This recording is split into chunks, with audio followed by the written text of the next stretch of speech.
Wherever you're listening, if you are in Australia, you're on Aboriginal land.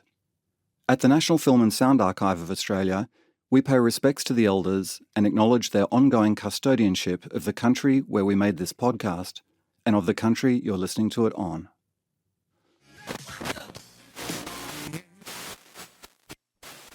By the mid-1930s, Australia was changing fast. The country emerged from the hardships of the Great Depression, when employment was over 30%, with their spirits buoyed by a true blue cricket legend. Who is it that all Australia raves about? Who has won our very highest praise? Now is it Amy Johnson or little Mickey Mouse? No, it's just a country lad who's bringing down the house, and he's our Don Bradman. And a homegrown engineering triumph. Well, ladies and gentlemen, here we are, right on the job as usual. This is John Harper announcing the Paramount Sound News. This is Saturday, the 19th of March, 1932. The official opening of the Sydney Harbour Bridge. Made in Australia by Australians for Australia. And then there was radio. This amazing technology brought the world into your living room, and Australians couldn't get enough. By 1937, just 15 years after that first official broadcast, the radio had pride of place in 2 out of every 3 homes. The family would gather around to listen to the news and the races, to the soaps and the serials, to riveting dramas and side-splitting comics. Now it wasn't just about heading home for your dinner, you also wanted to catch your favourite show. Just as Henry Ford's assembly lines created the relentless rhythm of the workday, radio reshaped your downtime. People loved their radio serials, and they'd have a radio serial at 9 o'clock in the morning, 11 o'clock in the morning, another one in the afternoon, and a few at night, and all of that. Radio created formats that live on today. Television pulls a lot of the formats that we get out of radio. Quiz shows, newscasts, dramas, soap operas get pulled from this radio serial tradition that's growing globally. And it created new stars, many of whom would make the move to television.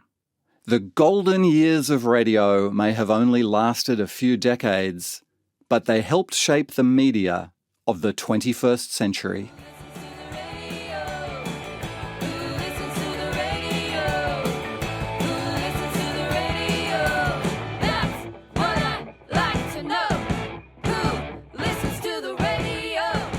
I'm Patrick McIntyre, and you've tuned into Who Listens to the Radio, brought to you by the National Film and Sound Archive of Australia. This is Episode 2, Golden Years, in which we look at radio's glory days. Radio soon became an essential part of daily life.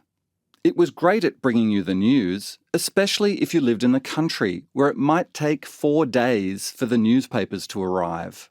During World War II, newsprint was severely rationed, so if you wanted to hear the latest news from the front, you switched on your set. But while radio was good at news, it was even better at entertainment, creating the first generation of couch potatoes. Why get dressed up to go to the theatre when you could stay at home with a cup of tea and switch on your set? So the first American radio play was The Wolf by Eugene Walter in 1922. It's a log cabin drama. And then the BBC's Twelfth Night was the first British dramatic play to air in 1923. In Australia, it was 1925's The Barbarous Barber. So horror radio is embedded into Australian radio media and radio drama from the very beginning. My name is Jo Palazuelos-Krukowski. I am a Fulbright Scholar and PhD candidate at UC Santa Barbara in theater studies.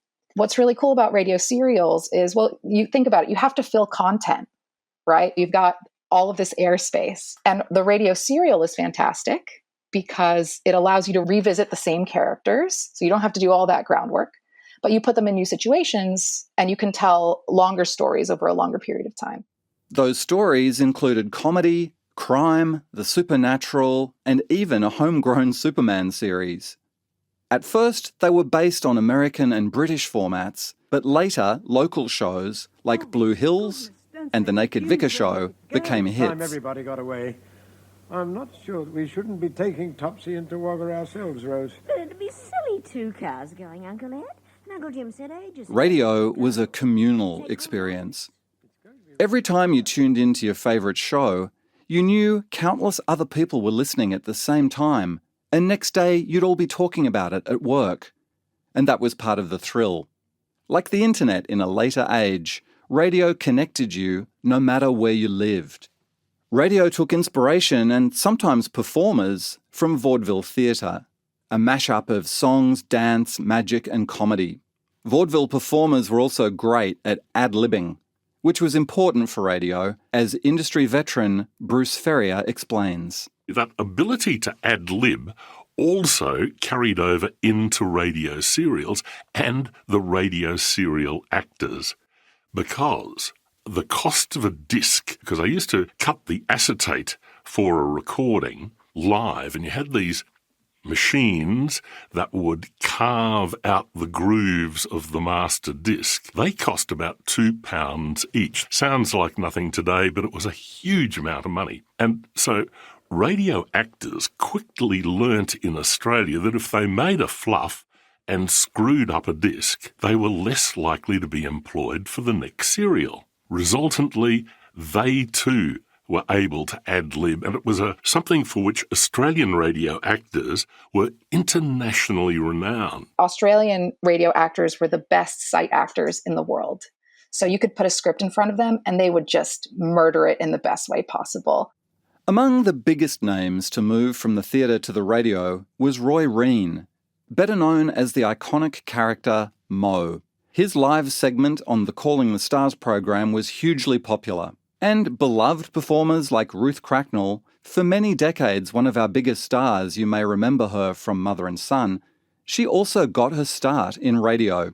Here's a clip of Ruth talking about her very first job in a radio drama. We'd get dressed up in evening dress and we'd be very glamorous, and we'd all be lined up on chairs, and there'd be a microphone in the centre of the stage, and there was often a piano over there, and there was a sound effects box with gravel and coconut halves for the horses' hooves, and a door which would open and shut, and I always wanted to do sound effects, really. He's got a gun too. One of the most successful radio drama companies in the world was Australian, but it was founded by Texan Grace Gibson. She first visited Australia as a sales rep for the Radio Transcription Company of America. That was a company that sold recordings of dramas to be adapted for new markets. Bruce Ferrier is now the owner of Grace Gibson Productions. And still had, right to the very end, a really broad American deep South accent, that sort of thing. But she was a remarkably good sales lady.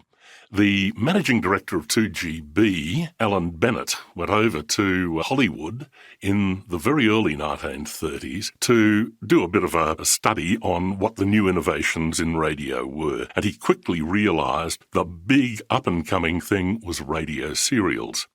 So he met up with a group called Radio Transcription Agencies, and with them there was this lady selling transcriptions. Her name was Grace Gibson.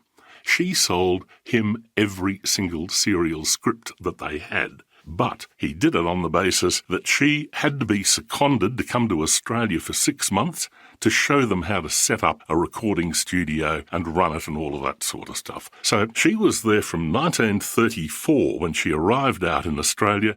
She was on a phenomenal £40 a week, about $80 a week. The average male worker, and bear in mind it was a very male-dominated industry, would have been on probably a £5 a week. She was on 8 times that. So she was doing very well right from the very beginning. Here's NFSA Curator Thorsten Kaeding, who we met in episode 1. She founded what became the biggest radio series production company in Australia, and they produced hundreds and hundreds of different titles all through that period. Yeah, I think it's a lovely, fantastic piece of history that Grace Gibson, as a woman, was able to do that, but also highlights the fact that, particularly in that period, women were really at the centre of radio in a way that I think we've forgotten. So it's fantastic to bring those stories out. And yeah, Grace Gibson obviously is a prime example of that. Her main trick was to buy American radio transcription scripts and then bring them back here and get them localised, Australianised. So you had shows like Dragnet, Nightbeat and so on. And indeed, even Portia Faces Life, which was a daily soapy. Kingston and Civic Centre present today's instalment of Portia Faces Life, a story taken from the heart of every woman who has ever loved completely. Now, these were daily soaps that would be on air Monday to Thursday in the mornings, and they'd be just ongoing storylines, a bit, I suppose, like Neighbours or Home and Away, where the story just keeps on folding from one adventure to another to another to another. There's no beginning and no end to it, but it just keeps on going. Before long, Gibson switched to using Australian writers, and many of them women. So in terms of radio series, there were a lot of series written by women. A lot of the biggest radio series were written by women, like Blue Hills.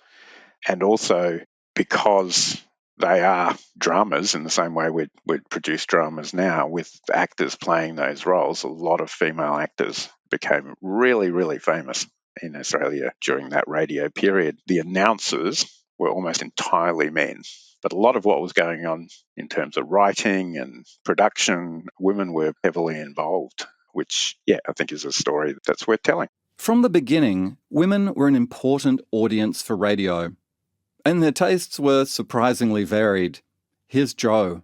Well, I think that women's place in horror radio, both performance and horror radio audiences, is really interesting because they were a huge part of the demographics that these shows appealed to. Broadcasters found that very quickly.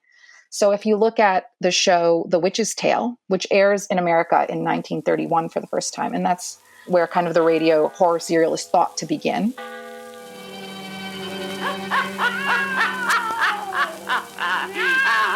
122-year-old I be today. Yes, sir, 122-year-old. Well, Satan, if you'll tell everyone to douse their lights, we'll spin a little yarn about a pretty night of evil. The night of Halloween. The Witch's Tale, which is hosted by a female narrator. And so they knew that women were just tuning in to these all the time. So in Australia, when it airs in Sydney on 2UZ in 1942. And it's aired 2 times during the week, on Thursdays at 7:30 p.m., but it's aired at 11 a.m. on Tuesdays. And who's listening? Women, right? Because that's what the programming slots, right? Kids are off to school, and especially radio early days, it wasn't something that was very transportable. Women were listening, and they knew that. So women were making up huge amounts of the audience. But it also gave a lot of really great opportunities for female performers like Neva Carglin or Lyndall Barber, who stars in The Witch's Tale. Many shows were recorded live, and those recordings would then make their way around the country.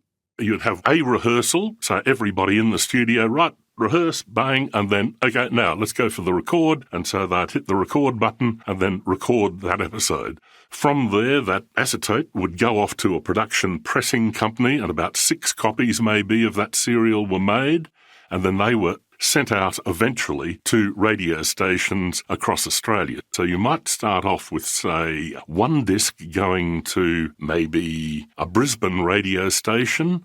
From there, they would post it on to maybe the Ipswich station. They might then post it on to the Toowoomba one, and then they would post it on to Roma, and then on to Charleville, etc., etc. And so 1 disc could cover a huge area. Like any new technology, radio changed life in unexpected ways. It helped bring families together. Most households only had 1 radio, so the programming had to appeal across the generations.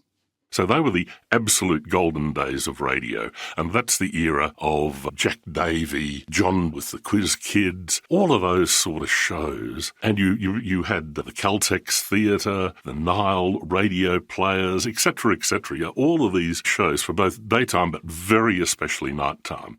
But it also caused new types of conflict and not just fights over what to listen to. Famous writer Miles Franklin complained about her neighbour's radio keeping her awake at night, a new phenomenon for city dwellers. Radio was seen as an essential part of modern life. For many working-class households, the radio was often their first, and only, electric appliance they purchased. The Australian Council of Trade Unions declared that every home, no matter how poor they may be, is entitled to a radio in the house. But it wasn't cheap to get one of those big radios with their complex vacuum tube technology.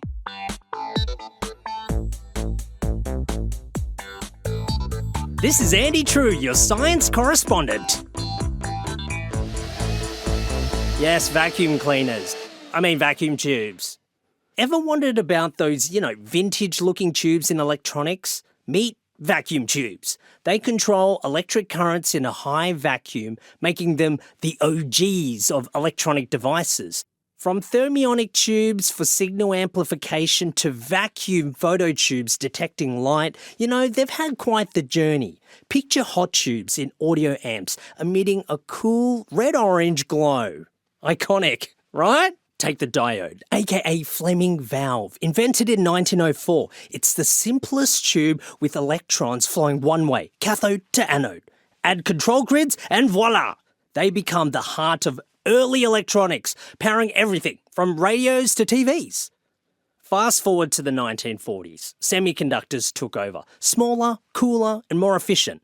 Transistors edged out tubes in the 60s, but the cathode ray tube held strong in TVs until the 21st century. Believe it or not, these tubes still persist in microwaves, high-end audio amps and electric guitars for that, classic warmer sound. Just remember, not all electronic valves are vacuum tubes. Some are gas-filled wonders, exploring electric discharging gases without the heater drama. Back to you, Patrick. Nothing could slow the radio boom. In the 1930s, the Postmaster General commissioned an average of 9 new commercial stations each year. Religious groups and trade unions snapped up stations of their own. With so many new licenses, hundreds of stations had their wavelengths recalibrated to avoid interference. And back then, there were already debates about media ownership. Keith Murdoch's Herald and Weekly Times was described as an octopus in the air because it held licenses in multiple states.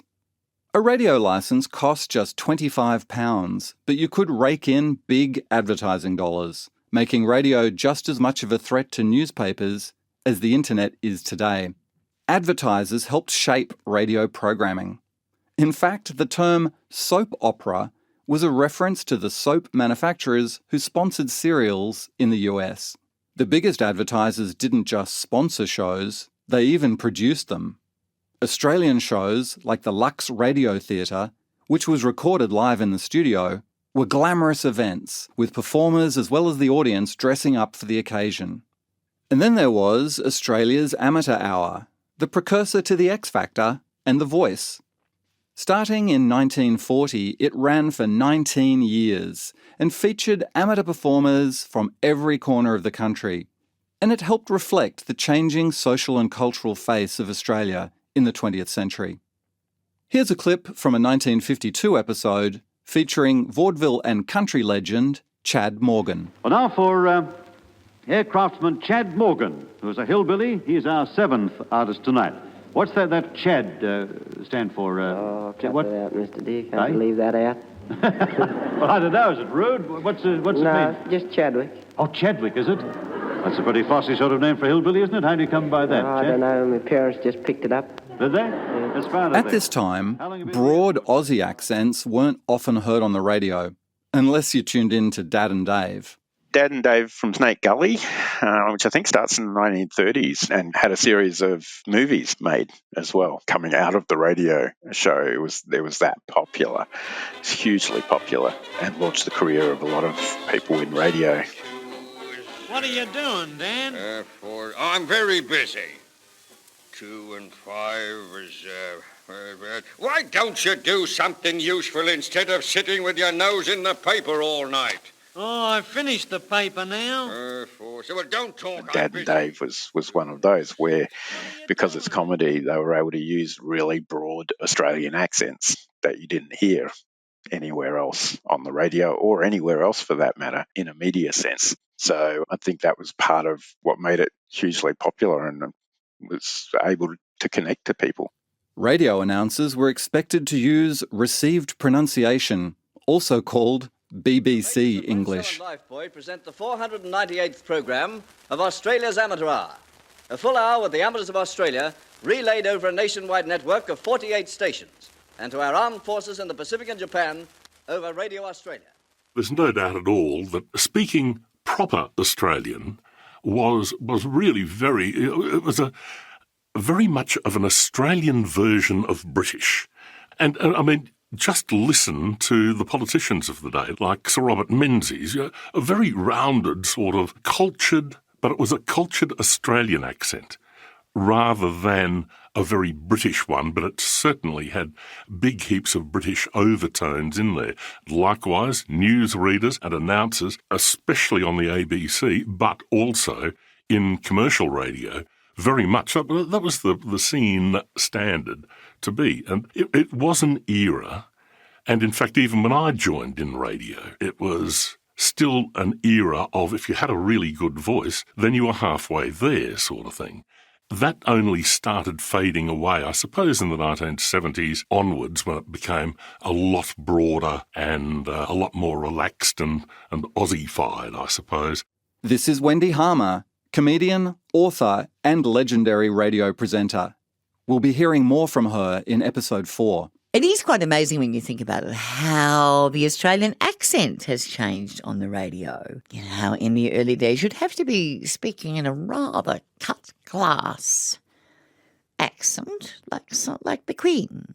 Margaret Throsby talks about how when she started on the radio, she'd have to speak very nicely and be very particular. And of course now, you've got people like me, whose voice was once described as the brakes on a tram. So we do hear that embrace of the Australian way of speaking. And I don't think we listen to radio anymore and we think, gosh, that's a really broad Australian accent. We don't sort of arc up about that, but we used to, of course. And I guess the challenge coming along is to see how we embrace other accents on radio. I don't think we're quite there yet with how we deal with that in the way that we listen. An even bigger change was on the horizon. Television was coming, and history was about to repeat itself. Television would steal its ideas and stars from the radio, just as radio had done to theatre. Whatever you think of when you think of television content like that, started on radio, those genres. So a successful case study in terms of a show would be Homicide, started on radio. Some of the radio actors went on to have huge television careers. Bud Tingwell was an example who started on radio and was a big star on radio before television started. Lots didn't transition, I think. And similarly to film. But video didn't necessarily kill the radio star. Many survived and made the switch to the small screen. And despite some grim predictions, the arrival of television in 1956 didn't kill the radio industry either. Instead, radio reinvented itself, and not for the last time. There's no doubt that television had a big impact on the radio serial. And I think primarily the sort of impact it did was it closed down a lot of those soapies we were talking of earlier, the Portia Faces Life. For them to continue, they realised that they needed to have shorter storylines, self-contained storylines of maybe 104 episodes. That'd run for about 5 or 6 months. But it would start with Portia becoming involved in a case, Portia following that case through and getting a conclusion to it, and then that would finish, and then she'd go into another adventure. And that's how the last few years of Portia Face's life happened, and why it continued through into the 1970s by adapting into being a serial as against a radio soapy. There were other changes too. With 3-minute pop songs now filling the airwaves, radio developed a new rhythm. So as television is kind of supplanting radio as a medium, and transistor radios are coming in and people are listening to radio in their cars or on the beach, there's less of that people sitting down and listening to a half-hour radio drama. So what happens? People are listening to Top 40, they're listening to music. And so what these radio writers did for this particular series, which is so interesting, is they put together this series, they took horror radio and they took that kind of shortened time slot, and they would write these little 3-minute ghost stories that were just such a blast. Anything longer than that they saw as being too long. And so resultantly, Gibson started producing these short little 3-minute episodes of things like Harvest of Hate, My Father's House, Without Shame, and so on. But the problem was, to recap the beginning of every day, you'd used half a minute there. And to build up to some sort of climax, you only had a couple of minutes in which to do that. So it all became just a little bit too claustrophobic. The decline of the serial marks the end of radio's golden age. I always like to think that our radio serials are the perfection of the podcast, to be honest. And maybe that's a little bit egotistical, but the thing I love about our radio serials is that you've got sound effects, you've got atmos, you've got actors who really know what they're doing and how they're living that story, living that character, living that role. And you get all of that with the embellishment of sound effects. The golden years of radio really were fairly short if we look back at it. It would have been from around about the late 1930s, but probably even more so post-war, post-Second World War, probably 1940s when families started coming back from overseas service and all of that sort of thing. And from there through for the next 20-odd years, they were the absolute golden years of radio. Radio certainly did change, has changed, and will continue to evolve. I mean, we're watching it now as slowly but surely broadcast radio starts disappearing altogether. In fact, talking to a couple of technical engineers in the radio industry, they're saying that networks are now saying this will be the last transmitter we'll be buying because it'll all be going online, etc., within the next decade to 15 years. And a transmitter's going to last about that long, maybe a little bit longer, but they really were aware that broadcast radio as such will change, but it's just moving into more use of an audio medium. And that will develop and open up things, as we've seen with podcasts coming in, and they're having their big impact. We'll be taking a closer look at podcasts in episode 6. But before then, there are some big changes about to shake up radio. When a new technology, the transistor, appears, radio morphs once again. Instead of being something you went home for, it became something you take with you. The transistor radio meant that you could take it into your bedroom, the bathroom, you could take it to parties, you could take it to the beach, you could take it anywhere, it was in your car. Instantly, music was accessible everywhere. In the next episode, we look at how the transistor radio helped power a cultural revolution by paving the way for a new phenomenon, the teenager.